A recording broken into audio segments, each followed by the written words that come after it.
Welcome back to another AQ3D video. The Doom bosses are very difficult bosses to defeat, so in this video I'm going to be showcasing how I beat them. If this video helps you in any way, please tap that like button, and if you enjoy this video, please hit that subscribe and tap the notification if you want to stay up to date with all of my content. These Doom bosses are tricky fights, but they can be beaten. I tried 4 different classes when taking on this guy, and I can tell you right now, 3 of them worked pretty darn well, with the 4th one being one you should avoid in this dungeon. I'll get to those classes in a moment. One big tip I would say in this fight is to make sure to keep moving. Do not stand still for a length of time, because if you do, you will for sure die. It doesn't need to be said that you need to avoid any red area, but there will be a big, giant red circle that glows around you and all of your allies, which is pretty much impossible to avoid. What you should avoid in this situation is any of the other players. Try to stay out of the red circles of your allies, and this will reduce the damage you take from the boss when he does the nuke. If possible, I would recommend keeping your health above 60%, as this ensures you can survive most of the impacts. There's 3 things you can do to help keep your HP up, the first of which is the Oracle class cross skill.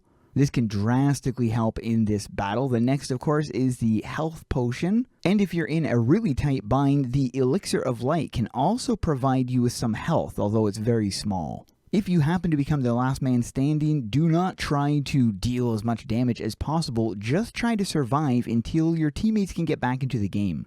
I've also noticed that the drop rates for the Doom weapons have been buffed. Now, the reason why I'm saying that is I know multiple people that have multiple, and I mean 2 of them in my instance one of them had 5 katanas and the other one had 6, yet neither one of them had the travel form. I really love when Lumion comes down and kicks the crap out of them. That's so cool.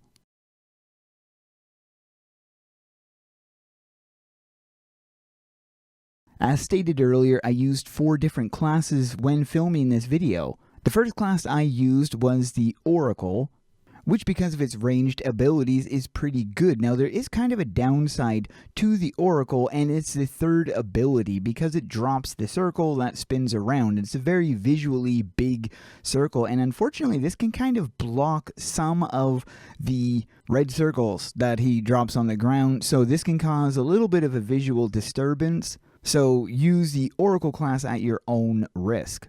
The second class I used was the Pirate class, and this was definitely my go-to, as I found the DPS for this better than the Oracle. I was able to use every skill without any form of delay. The third class was the Samurai, and this is another one that also worked very well. Now, this does require a lot of quick inputs, so if you are one who doesn't have incredibly fast reflexes, this might not be the best one for you. Now, personally, between this and the Pirate, I would have chosen the Pirate simply because, for me, I find the Pirate easier. So I'd rather just stick with fluent, regular, consistent movements rather than quick-paced ones like the Samurai, since the server doesn't seem to want to keep up with me. The last class I used was Mage, and this was not a good class to use. You need to stand still to use 2 of the abilities, the Ultimate and the Lightning one, and standing still in this fight is going to get you killed. So in order to unlock the full potential of the Mage class, it just does not work in this dungeon. Now, here's something cool. You guys know the barrier where you get trapped after you respawn, and you're stuck in there for 15 seconds. Meanwhile, the boss can still pummel you? Well, here's the trick. Don't go into that little barrier. But that's impossible, right? Because when you die, you respawn in it? Wrong. You respawn above it. So before you actually get down into it, jump forward. Basically, the minute you hit that respawn button, just be pressing forward and jumping, and hopefully you'll be able to clear the barrier. Now, if that doesn't work, you can use my trick. This is a trick that I found from someone on the AE Federation that said the Goblin Fuel works perfectly for this. So that's what I use. Tap the Goblin Fuel, it'll shoot you forward, and you'll escape the barrier, be able to get right back into the fight without any delay. This not only helps you, this also helps your team, and makes for quicker boss kills.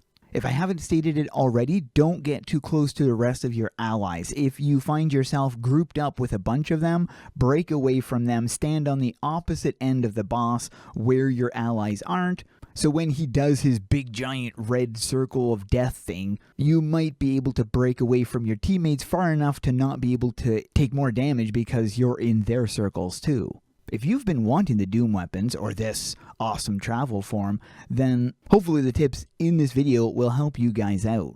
To end this video off, I'm going to showcase the Pirate when I'm running with the Pirate class against a boss so that you can observe my movements that might help you avoid death.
If there's any tips you would like to provide, post them in the comments below for other players to read. And if you made it this far into the video, post a secret word, FIRE, into the comments. Thanks for watching, we'll see you guys in the next one.